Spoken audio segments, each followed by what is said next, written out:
శ్రోతలందరికీ నమస్కారం. ఏం చెల్లెలా, మా మరిదిని ముగ్గులో పడేసినంత ఈజీ అనుకుంటున్నావా? ముంగిలిలో ముగ్గు వేయడం అంటే ముందరి గుమ్మానికి మామిడి తోరణాలు కడుతూ తోడి కోడలిని మేలమాడింది మంజరి. బావగారిని కొంగున కట్టేసుకున్నట్టు అనుకున్నావా? తోరణాలు కట్టడం అంటే చూసుకో అక్క, బల్ల ఊగుతుంది, జాగ్రత్త చెప్పి ముగ్గుకు రంగులు అద్దుతుంది సంజన. అవునవును, మీరే చెప్పాలి ముగ్గుల గురించి, తోరణాల గురించి. అలవాటు లేని పనులు మీకెందుకే, ఇటివ్వండి, నేను చూసుకుంటాను. వెంకటగిరి జరీ అంచు చీర కొంగు దోపి ముంగాలి మీద కూర్చొని రంగులు వేయటానికి సిద్ధపడింది సీతామహాలక్ష్మి. పెళ్లి కూతురు ఇలాంటి పనులన్నీ చేయకూడదు, మేము చూసుకుంటాంలే, మీరు వెళ్ళండత్తయ్యా, ఒకే మాటగా అన్నారు తోడి కోడళ్ళు. పెద్దమ్మ, ఇదిగో పూలమాల, మంజరి చేతికందించింది. 7 ఏళ్ల హాసిని. అమ్మ అని పిలువమన్నానా? మందలింపుగా అంది సంజన హాసినిని. ఆ మాట అనేటప్పటికే తువ్వాయిలా గెంతుకుంటూ ఆరు బయట ఆటలో పడిపోయింది హాసిని. నువ్వు అమ్మవైతే నేను నీకన్నా పెద్ద అమ్మని. అలాగే పిలవని, దాన్నే మనకు సంజు అని బల్ల దిగింది మంజరి. ఏమి చెప్పినా అదెక్కడ వింటుందక్క, దానాట దానిదే. రంగులద్దుతూనే మంజరి వైపు చూసి అంది. చిన్నపిల్ల, ఆటలాడకపోతే మీతో వాదులాడుతుందేమిటే? నవ్వుతూ అంది సీతామహాలక్ష్మి. అది వాదులాడటం తర్వాత సంగతి, దాన్నేమన్నా ముందు మీరు కర్ర పట్టుకొని వచ్చేస్తారు, కొంచెం భయం నటిస్తూ కొంటెగా అంది సంజన. నిజంగానే కొట్టేస్తాను, దాన్నేమైనా అంటే. సంజన భుజాలను ఆసరా చేసుకొని నెమ్మదిగా పైకి లేచి నుంచుంది సీతామహాలక్ష్మి. అమ్మా, నీకో మాట చెప్పాలి అన్నాడు పెద్ద కొడుకు మోహన్ తటపటాయిస్తూ. ఏంటి విషయం? సంజన మంజరి వైపు చూసి కళ్ళతోనే అడిగింది. మంజరి మొహం ముభావంగా మారిపోయింది. ఈ విషయాన్ని గమనించిన సీతామహాలక్ష్మి, ఏంట్రా విషయం? చేతి కంటిన రంగులను తుడుచుకుంటూ అడిగింది. అమ్మా, మీ షష్ఠి పూర్తి రోజున మేము ఒక పాపని దత్తత తీసుకుంటాము అని నిశ్చయంగా చెప్పాడు. ఆ మాట వినబడిన వెంటనే సీతామహాలక్ష్మి, ఎన్నిసార్లు చెప్పాను ఇలాంటి పనులొద్దని? మీకు ఏమంత వయసు అయిపోతుందని ఇలాంటి ఆలోచనలు? అక్కడ ఇక్కడ తిరగడానికి మీరు ఇబ్బంది పడుతున్నారా? ఏం పర్లేదురా, పండంటి బిడ్డ పుడితే ఇవేమీ గుర్తుకురావు. పెళ్ళైన 15 సంవత్సరాలకి 4 కాన్పులు పోయిన తర్వాత మీరిద్దరు పుట్టారు. మీకింకా పెళ్ళై పుష్కరం కూడా నిండలేదు. ఎందుకురా నీకంత కంగారు? వారసులని ఇవ్వడానికి మీ ఆవిడ ఆ మాత్రం కష్టపడలేదా? అని ఎర్రబడ్డ కళ్ళతో కోపంగా మంజరి వైపు చూసింది. మంజరి తలదించుకుంది. నేరుగా ఆమె కన్నీరు గుండెల మీద నుంచి జారి నేల మీద పడుతుంది. ఏమిటే, ఇలా ఇవ్వు, ఆ బొమ్మలు నావని చెప్పానా? అని హాసిని చేతుల్లోంచి బొమ్మలు తీసుకుంది సీతామహాలక్ష్మి. అటు నుంచి వస్తున్న వెంకటరత్నం నాయుడు, అవునమ్మా, ఇవ్వివ్వు, మీ నానమ్మ ఆడుకుంటుంది ఆ బొమ్మలతో, చిన్నగా నవ్వాడు. కొడుకు పక్కగా వచ్చి మంజరిని లోపలికి తీసుకెళ్ళు అని నెమ్మదిగా చెవిలో చెప్పాడు. గుర్రుగా చూసింది సీతామహాలక్ష్మి నాయుడు వంక. ఎందుకే అంత ఆవేశం సీత, అందం చెడిపోతుంది. వెళ్ళి నీ చేత్తో కమ్మటి కాఫీ తీసుకురా. వాలు కుర్చీ మీద కూర్చొని పురమాయించాడు. అవును, పెద్దదానిగా ఒక మంచి మాట చెబుతుంటే నేనేదో అత్తగారిలా పెత్తనం సాధిస్తున్నట్టు మీరు అడ్డుకొని మహానుభావుడిలా పోజు కొట్టారుగా. వెళ్ళి మీరే పెట్టుకోండి కాఫీ. లేదంటే ఇద్దరు ముద్దుల కోడళ్ళున్నారుగా, వాళ్ళ చేత పెట్టించుకోండి. తిరస్కార ధోరణిలో చేతిలో బొమ్మలు పట్టుకుని వంటగది వైపు వెళ్ళింది. కుర్చీ మీద కూర్చునే మెడ కాస్త వెనక్కి తిప్పి హమ్మయ్యా అని నిర్ధారణపూర్వకమైన ఒక నిండైన నవ్వు నవ్వాడు నాయుడు. పెట్టనంటుంది కానీ కాఫీ పెట్టే తీసుకొస్తుంది అన్న తన నమ్మకాన్ని వమ్ము చేయలేదన్న ఆనందం నిండి ఉంది ఆ నవ్వులో. శుక్లపక్ష త్రయోదశి చంద్రుడు పసుపు పూసిన గడపలకి జాజులు అద్దుతున్నట్టు ఉంది వాకిట్లో వెన్నెల. రాగి చెంబులో నీళ్లు పట్టుకొని పడక గదిలోకి వచ్చి నాయుడు పక్కన కూర్చుంది సీతామహాలక్ష్మి. ఆమె మొహం వాలిపోయింది. కన్నీరు కార్చి కార్చి కళ్ళు వాచిపోయినట్టున్నాయి. అది గమనించిన నాయుడు ఆమె తల పైకెత్తి, ఏమైందే అంతలా బాధపడుతున్నావు? నీ ఇష్టం అయితేనే కదా పిల్లలు దత్తత తీసుకుంటాం అంటున్నారు. నువ్వంతలా మనసు కష్టపెట్టుకుంటే ఎలా?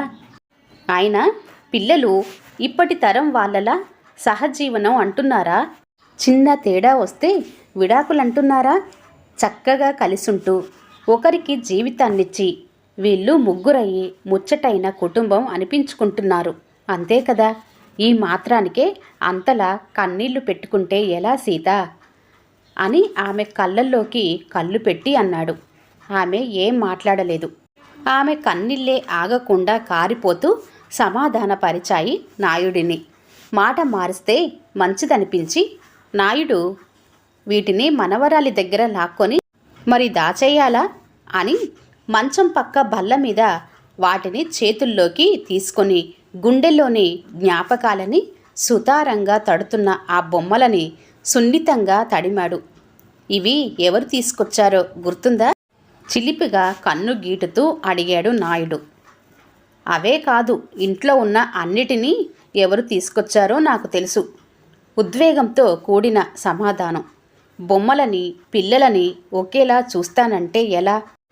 చూడు, ఇవి కూర్చోమన్న దగ్గర కూర్చున్నాయి. మన పిల్లలు ఎదిగారు. వాళ్ళ అభిప్రాయాలు వాళ్ళకుంటాయి. నువ్వొప్పుకో సీత లాలనగా అన్నాడు. బేగం వచ్చింది. నిలువెల్లా కన్నీరైపోతూ అంది. ఆమె కన్నిటికి కారణం తెలిసిన నాయుడికి ఆమెను ఎలా సమాధానపరచాలో అర్థం కాక మౌనంగా మళ్ళీ ఆ బొమ్మలని తడిమాడు.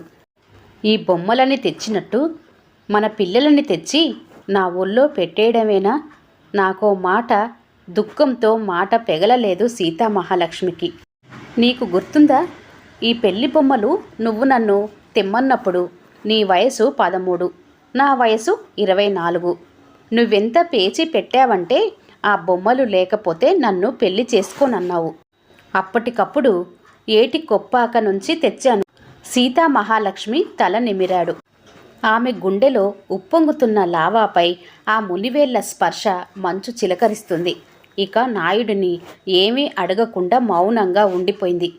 పిల్లల కోసం నువ్వు గుళ్ళు గోపురాలు తిరిగి ఏవేవో మందులు వాడి 4 సార్లు పురిట్లోనే పిల్లలు చనిపోయినా ఇంకా పిల్లలంటూ పసిపిల్లలా ఏడుస్తూ ఉంటే నాకు ఆ బొమ్మల కోసం పేచీ పెట్టిన సీతలాగే కనిపించావు.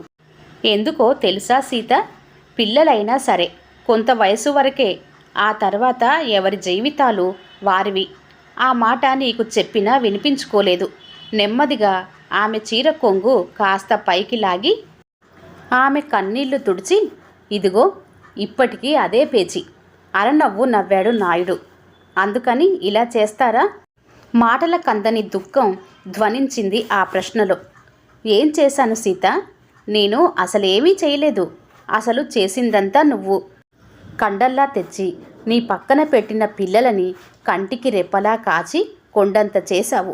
ఎంతో సంస్కారవంతంగా పెంచావు. వాళ్ళు నీ పిల్లలు కారని ఎవరంటారు చెప్పు? ఆమె చేతిని అతని చేతుల్లోకి తీసుకున్నాడు. మరి నాకెందుకు ఈ విషయం చెప్పలేదు? నిస్సహాయంగా అడిగింది. అప్పట్లో నువ్వు నాకు వారసుడినివ్వడమే నీ బాధ్యత అన్నట్టు ఆలోచించేదానివి. పుట్టిన బిడ్డలు పురిట్లోనే చనిపోతే అదేదో నువ్వు చేసిన తప్పు నేరం అని నీకు నువ్వే అనుకొని ఆలోచించుకొని కుమిలి కుమిలి ఏడ్చేదానివి. 4వసారి పురిట్లోనే మన బిడ్డ చనిపోయింది. అప్పుడు బేగం తన కవల బిడ్డలని సాకలేనని ఒకవేళ ఏదోలా కష్టపడి పెంచినా సరే తాగుపోతైన అనుమానపు మొగుడు ఎప్పుడు చంపేస్తాడో తెలియదు అని ఏడ్చి బిడ్డలని తీసుకొని తనకి దుబాయ్కి వెళ్ళే ఏర్పాట్లు చేస్తే చాలని వేడుకుంది. నేను ఎవరికీ చెప్పకూడదని ఒట్టు వేయించుకొని ఆ ఏర్పాట్లు చేశాను అని నిట్టూర్చాడు. ప్రతి 2-3 ఏళ్లకి వచ్చి చూసి వెళ్తుంటే చుట్టపు చూపుగా అనుకున్నాను, కానీ పేగుపాశం అనుకోలేదు. ఎంతైనా కన్నప్రేమ కదా. ఆగలేక నాకు చెప్పేసింది నా బిడ్డలు తన పిల్లలని అని వెక్కి వెక్కి ఏడ్చింది. లేదు, నేనే చెప్పమన్నాను మంద్రస్వరంతో అన్నాడు నాయుడు. మీరా? ఎందుకని ఆశ్చర్యంగా అడిగింది. నీకు ఎప్పటికీ ఉండేది ఈ పిల్లాడే కనుక సీతామహాలక్ష్మి ఒళ్ళో పడుకొని అన్నాడు నాయుడు. అర్థం కానట్టుగా నాయుడు వైపు చూసింది. సీత, అప్పుడు నీకు ఈ విషయం చెప్పవలసిన అవసరం లేదు. ఇప్పుడు నువ్వు నీ మమకారంతో నీకే తెలియకుండా నువ్వే వారిని కట్టడిలో పెడదామనుకుంటున్నావు అన్నాడు. నేనా? కట్టడా? గొంతులో ఏదో అడ్డుపడినట్టు అడిగింది. కట్టడి అంటే కట్టడని కాదు గాని పెద్దాడు దత్తత తీసుకుంటానని బతింలాడుతున్నాడు. నువ్వు ఒప్పుకోవట్లేదు. మనకేం తెలుసు సీత, వాళ్ళు ఎంత మదనపడి ఆ నిర్ణయానికి వచ్చారో. నాకు నీ సంతోషం, నీ ఆరోగ్యం, మన ఆనందం ముఖ్యం. అందుకే అప్పట్లో నువ్వేమైపోతావో అన్న భయంతో మన పిల్లలని తీసుకొచ్చాను. నిజం చెప్పి నిన్ను బాధ పెట్టడం ఎందుకని అనిపించింది. అందుకే నీకు చెప్పలేదు. కానీ ఈ తరం మునుపటిలా కాదు. వాళ్ళలో వాళ్ళు చర్చించుకొని మంచి పరిష్కారం ఎంచుకొని బాధ్యతని పంచుకుంటున్నారు. అన్నిటికన్నా నాకు సంతోషకరమైన విషయం ఏమిటంటే మా నిర్ణయం మాది అని కాకుండా నీ అనుమతి అడుగుతున్నారు చూడు, అది మా సీత పెంపకం అంటే అని చెప్పి ఒళ్ళో నుంచి లేచాడు నాయుడు. అయినా నేనేం తప్పుగా చెప్పానండి? వారసుడు పుడితే వాళ్ళకే మంచిది కదా. నాయుడి వైపు తిరిగి కూర్చొని అంది. పిచ్చి సీత, ఈ ప్రపంచంలో తరానికి తరానికి మధ్య ఉండేది వారధులే తప్ప వారసులు కాదు. ఈ భూమి మీద అంత దృఢమైన వారధులు నీలాంటి తల్లులు మాత్రమే నిర్మించగలరు. అయినా లేని మనవళ్ళ కోసం ఉన్న పిల్ల అదే మన కోడలి ఆరోగ్యం పాడు చేసుకుంటామా చెప్పు? ఆమె గడ్డం పట్టుకొని అడిగాడు. ఇంకా నన్ను అనుమతి అడగవలసిన అవసరం ఉందంటారా? ధైర్యం నిండి ఉంది ఆమె మొహంలో ఆ ప్రశ్నలో. చచ్చా, అంత డీలా పడిపోతావేంటి సీత? రేపటి పొద్దున ఎప్పుడైనా నేను లేనప్పుడు నీకు ఈ విషయం తెలిస్తే నీ పరిస్థితి నేను ఊహించలేను. అందుకే నీకు ఈ విషయం చెప్పమని చెప్పాను బేగంకి. అంతేగాని వాళ్ళు అచ్చంగా నీ పిల్లలు. నువ్వు కాక ఎవరున్నారు అనుమతినిచ్చేవాళ్ళు అని సీతామహాలక్ష్మి కళ్ళు తుడిచాడు. పెద్దాడా, ముందు దత్తత కార్యక్రమం చేద్దాం. షష్ఠి పూర్తికి తాత మీసం తిప్పటానికి మనవరాలు ఉండాలి కదా అని చెప్పి కాల్ కట్ చేసి వెనక్కి చూసింది సీతామహాలక్ష్మి. మంచం పైకి నడుం వాల్చి మరో వారధి నిర్మాణం మొదలవుతుందా? హుందాగా నవ్వుతూ అడిగాడు నాయుడు. అవును, తన కళ్ళల్లోని మెరుపులతో సమాధానం చెప్పింది సీతామహాలక్ష్మి. ఈ కథ ఇంతటితో సమాప్తం అండి. కథ కనుక నచ్చినట్లయితే లైక్ చేయండి, షేర్ చేయండి. అలాగే మరిన్ని మంచి కథల కోసం ఛానల్ని సబ్స్క్రైబ్ చేసుకోండి. మరొక మంచి కథతో మళ్ళీ కలుద్దాం. అంతవరకు సెలవు. నమస్తే. ధన్యవాదాలు.